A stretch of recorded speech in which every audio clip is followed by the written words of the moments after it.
ኢትዮጵያ የተለያዩ ትባ ባህሎች ባለቤት የአያሌ ባህላዊና ሃይማኖታዊ ክብረ በዓላት መገኛም ናት። እነዚህ ክብረ በዓላት ከባህላዊና ሃይማኖታዊ ስርዓቶች የሚቀዱ በየዓመቱ በየአደባባዩ በደመቀ ሁኔታ የሚከበሩ ሀብቶች ናቸው።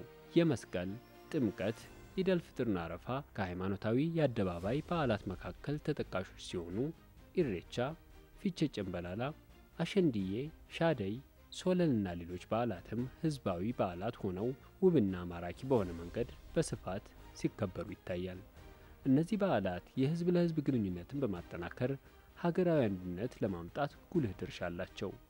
የሀገር ውስጥ ቱሪዝምንና የውጭ ቱሪስቱን ፍሰት ከመጨመር አንጻርም የጎላ ሚናቸው የላቀ እንደሆነ ይታመናል። በዓላቱ ያላቸው ማህበራዊና ኢኮኖሚያዊ ፋይዳዎችም ከፍተኛ መሆኑን የምጣኔ ሀብት ምሁራን ይገልጻሉ።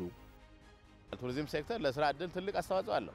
ያለፈው ዓመት መረጃዎች እንኳን አይቻለው። እነዛ መረጃዎች ከ1.1 ሚሊዮን በላይ ህዝብ ወጣቶች በዚህ በቱሪዝም ሴክተር ተሰማርተው እንደሚገኙ ያሳያል።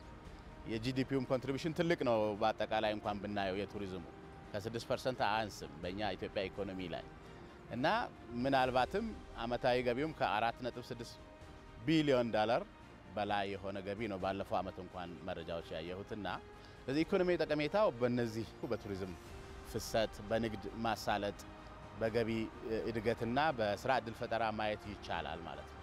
ለተለያዩ ለበዓል የሚውሉ የእንስሳት ግዢ በጣም ይጨምራል እና እነዚህ ነገሮች ብዙ እንቅስቃሴዎች አሉና በባህላችንም እንግዲህ ሌላው አልባሳት ግዢ ይጨምራል። እንደ ሀገር ትልቅ ትራንዛክሽን ወይም ትልቅ ልውውጥ የሚደረግበት ጊዜዎች ናቸው። የአደባባይ በዓላቱ ኢኮኖሚውን በማነቃቃት ረገድ ከፍተኛ ሚና አላቸው። ለበዓላቱ ማድመቂያ ከፍተኛ የሆነ የንግድ ልውውጥ ይካሄዳል። ለአብነትም በትራንስፖርት ዘርፍ፣ በምግብና ሆቴል አገልግሎት ዘርፍ እንዲሁም በሸቀጦችና የቁሳቁስ ግብይቶች መከናወናቸው አይቀሬ ነው። በተለይ የበዓላቱ ታዳሚዎች በሀገር ውስጥ አልባሳት የሚዋቡበት በመሆኑ የአልባሳት ግብይቶችም እንደዚሁ ከፍተኛውን ቦታ ይዛሉ። ይህም ከአነስተኛ ንግድ እስከ ከፍተኛ ንግድ ያሉትን ተጠቃሚ የሚያደርግ ነው። ባህል እንግዲህ ብዙ ገጽታ አለው። የቋንቋ፣ የሙዚቃ፣ የታሪክ ሌሎችም ጥበቦች አሉበት። የአልባሳት ለምሳሌ በቀላሉ ብንወስድ የአልባሳት ከጊዜ ወደ ጊዜ እየጨመረ እየሄደ ነው። ተሳታፊዎች አልባሳት በብዛት ይገዛሉ፣ ቱሪስቶች ይገዛሉ። ይህንን ይዞ ይመለሳል። ስለዚህ በዚህ አይነት ሁኔታ የኢትዮጵያ ምርትም ጭምር ነው የሚተዋወቀው ለዓለም ማለት ነው። የኢትዮጵያ ባህል ይተዋወቃልና ከቱሪዝም የተነሳ የሚገኘው ሃርድ ከረንሲ ወይም ዶላር የመጀመሪያው ኢኮኖሚ ጠቀሜታው ትልቅ ነው። አንድ ይሄ ነው። ይመጣሉ፣ ሆቴሎች ይይዛሉ፣ ማረፊያ ይይዛሉ፣ ትራንስፖርት ይጠቀማሉ፣ ሌሎችም የምግብ አገልግሎት ይጠቀማሉ። የንግድ ግብይት ከትንንሽ ጥቃቅን ቢዝነስ ላይ ከተሰማሩ ነጋዴዎች ተነስቶ እስከ ትላልቅ አገራዊ ድርጅቶች ለምሳሌ ኢትዮጵያ አየር መንገድ መውሰድ ትችላለ። ምን ያህል ለዓለም ኢትዮጵያ ምቹ ዴስቲኔሽን ምቹ መዳረሻ እንድትሆን እንደሚያደርግ ግልጽ ነው። ለአፍሪካ እንኳን ኢትዮጵያ አየር መንገድ ነው እንግዲህ አብዛኛውን ቱሪስት የሚያመላልሰው። ስለዚህ የኛ ኢንፍራስትራክቸር ያለንበት መሰረት ቦታ ሎኬሽን እና ኢትዮጵያ አየር መንገድ የሚሰራቸው የቢዝነስ አገልግሎቶች በጣም ነው የሚጨምሩት። በበዓላት ጊዜ ቀድመህ ተመዝግበህ ነው ስፔስ የምታገኘው። ስለዚህ የኢትዮጵያ አየር መንገድ አይነት አገልግሎት በሁሉም በሆቴሎችም መለመድ አለበት። ቱሪስት አንድ ጊዜ ነው የሚመጣው። ገጽታውን በደንብ በሚገነባ መንገድ ከሰራን ተመልሶ ይመጣል። ተባስቶ ነው የሚመጣው። ቁጥሩ እየጨመረ ነው የሚሄደው። መስቀልና እሬቻን ብንወስደው በብዙ ነገር ታጀበ ነው። ያ በዓል መጀመሪያ በአልባሳት የታጀበ ነው። አንድ ሁለተኛ በሰው በብዛት እንቅስቃሴ የታጀበ ነው። በዓላት አንዱ የተሻለ ነገር እየፈጠረ የመጣው የኢትዮጵያ ምርት ገብቶ ብዙ ሸማች እንዲያገኝ ያደረገ። የውጭ ቱሪስቶች ወደ ኢትዮጵያ ከሚጎርፉባቸው መዳረሻዎች መካከል የአደባባይ በዓላት ከፍተኛውን ቦታ ይዛሉ። በእነዚህ የአደባባይ በዓላት ስነ ስርዓት ላይም የሚታደሙ የቱሪስቶች ቁጥርም የሚጨምር በመሆኑ የሀገሪቱን የገቢ ምንጭም የሚያሳድግ ነው። የአደባባይ በዓላት በከተሞች ላይ ከፍተኛ የቱሪስት ፍሰት ሊያመጡ የሚችሉ ናቸው። የቱሪስት ፍሰት መምጣቱ ለአገር እንደምታውቀው የሃርድ ከረንሲ ወይም የዳለር ምንጭ ይሆናል። ይሄ ብቻ ሳይሆን በርካታ የስራ ዕድሎችን ለመፍጠሪያ መንገድ ይሆናል። በቀላሉ ይህንን የእንግዶች አቀባበል ላይ የሚሰማራው እንግዳ አስተናጋጅ ቁጥር ቀላል አይሆንም። ትርጉም አገልግሎት የሚሰጥ አስተናጋጆች ይፈጠራሉ። በርካታ የምግብና የቁሳቁስ አገልግሎት ይቀርባል። ስለዚህ ከኢኮኖሚ አኳያ ፋይዳው በጣም ብዙ ነው።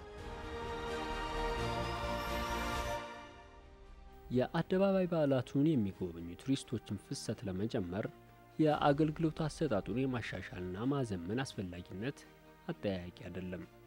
ኢትዮጵያ እንዳላት የቱሪዝም እምቅ አቅምና መዳረሻዎች ብዛት ተጠቃሚ እንድትሆንና ለቱሪስቶች ተመራጭ ለማድረግ ትኩረት ሊሰጥ ይገባቸዋል የሚሏቸውን ጉዳዮች የምጣኔ ሀብት ባለሙያዎች ይጠቁማሉ። ከውጭ የሚመጣው ቱሪስት በማንኛውም ሰዓት የሚያስፈልገውን ኮሚኒኬሽን ማድረግ መቻል አለበት። ኮኔክቲቪቲ፣ የመንገድ ለምሳሌ መሰረተ ልማት እዚህ ብቻ መቅረት የለበትም። ቱሪስት ለምሳሌ ከመጣ በእነዚህ በዓላት ቀን እዚህ መገደብ የለበትም። ስለዚህ ወደ ሌሎች ዴስቲኔሽኖች በኢትዮጵያ ውስጥ ወዳሉ ቱሪዝም ሴንተሮች፣ የቱሪዝም ማዕከላት፣ ቅርሶች ጉብኝት መሄድ መቻል አለበት። በዚህ የተመሰጠ ወደዛ ይሄዳል። ወደዛ ሲሄድ ማረፊያ፣ መሰረተ ልማት፣ መንገዶች እነዚህ የተሟሉ መሆን አለባቸው። ስለዚህ የመሰረተ ልማትና የዝግጅት ጉዳይ በጣም ወሳኝ ነው። በዓል ጋር የተያዘ ባዛሮች፣ ኮንሰርቶች በተዘጋጁ የበዓሉን ድምቀት ይጨምራል። አዘሴም ታይም ገቢ ያገኛል በዛ ውስጥ የሚሳተፍ። ይሄንን እኔ በተለይ የከተሞቹ ባህልና ቱሪዝም ቢሮዎች በደንብ አስቡበት፣ በደንብ ስታቲክ ፕላን ሰርቶበት፣ በደንብ በሚዲያም ፕሮሞት ተደርጎ ሊሄዱበት ይገባል እና ትልቅ የገበያ እምቅ ሀብት ነው በዓላቱ። አያሌ የዓለማችን ሀገራት የአደባባይ ክብረ በዓሎቻቸውን ለዓለም በማስተዋወቅና ዘርፉን በማዘመን የውጭ ቱሪስቶች በመሳብ በየዓመቱ ሚሊዮን ዶላሮችን ማስገባት እየቻሉ መጥተዋል። ኢትዮጵያም ከቅርብ ዓመታት ወዲህ በዘርፉ የሚታየውን ክፍተት በመሙላት የቱሪስት ቆይታን ሊያራዝሙ የሚችሉ መሰረተ ልማቶችን ማሟላት ጀምራለች። ይህም በቀጣይ ዘርፉ ላይ መነቃቃትን ይፈጥራል ተብሎ ተስፋ ተጥሎበታል። በቆይታቸው በበዓላት ቀናት ብቻ እንዳይገደቡ አድርጎ ወደ ሌሎች የቱሪስት መስህቦች እየወሰዱ የኛ ኢኮቱሪዝም አሁን ሰፍቷል፣ እንደ ድሮ አይደለም። ኢትዮጵያ በርካታ ኢኮቱሪዝም እንደ ወንጪ አይነት አዳዲስ የተመሰረቱ ኢኮቱሪዝም ሴንተሮች ላይ ቆይተው እንዲሄዱ እንዲጎበኙ ማድረግም ይቻላል። ቅድመ ዝግጅት የማድረግ ተጠቃሚው ተሳታፊ የሚፈልገውን ነገር የመለየት የማቅረብ በጣም አስፈላጊ ፕላኒንግ ሲስተም ውስጥ ማለፍ አለበት። ፕላን የሆነ ነገር ያው አውትፑቱም ይገመገማል ኋላ ማለት ነው። ለሚቀጥለው ታሻሽላለህ። ከዚህ ጉድለቶች ቢኖሩ ታሻሽላለህ። የግሉን ሴክተርና የመንግስትን መስተጋብር ይፈልጋል። የግሉ ሴክተር ለምሳሌ አሁን አዲስ በሚመሰረቱ ኢኮቱሪዝም ሴንተሮች ላይ የግሉ ሴክተር የሚሰራቸው ነገሮች አሉ፣ መንግስት የሚሰራቸው ነገሮች አሉ።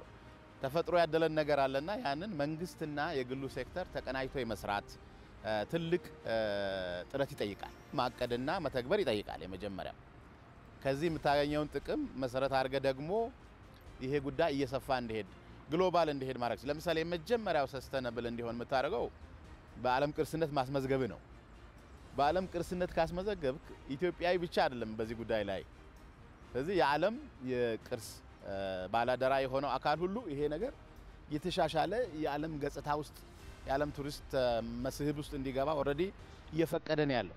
ሰስተነብል የሚያደርገው አንዱ ይሄ ነው። ሰርተህ ነው ወደዛ ይደረሰ። ያንን ማቆየትና ማሳለጥ ይቻላል።